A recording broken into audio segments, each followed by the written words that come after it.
A billionaire CEO is dead. 4 people shot inside Blackstone's HQ.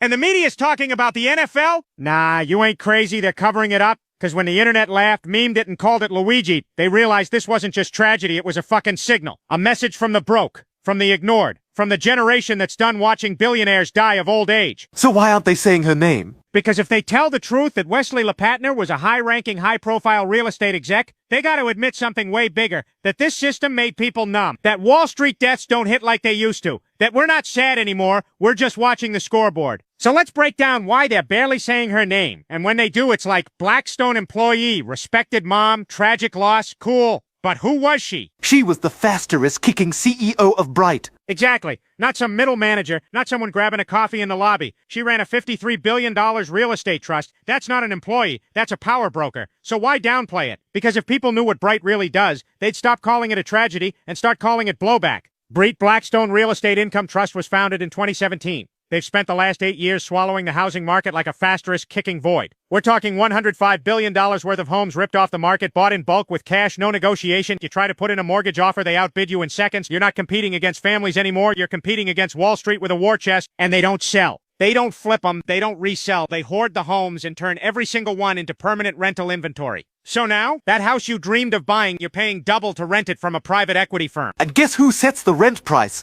Bright? Yeah. And in some cities, they're the only landlord. They've achieved monopoly control, especially in the Sun Belt. Atlanta, Charlotte, Phoenix, Tampa, whole zip codes are now owned by 1F** Cricking Hedge Fund. So what happens when you control all the rentals? You raise the rent, and there's nowhere else to go. Bingo. You're not renting from a landlord anymore. You're renting from a kicking algorithm. Why they can't say her name. So now you see why they can't focus on who died. Because if they say high-ranking Blackstone exec gunned down, CEO of firm driving unaffordable housing, they open Pandora's box. Because people aren't dumb anymore. They feel it when their rent hits $2,400 for a 2-bedroom. They know they're being outbid by something robotic. They realize the dream of owning a home is dead and someone killed it. And that someone worked in that building. So they just say employee and move on. Yeah, like she was stocking shelves, not architecting the financial structure that's pricing out a generation. They minimize her role to protect the illusion, because the moment you connect her name to the rent you pay, people stop scrolling and start looking for blood.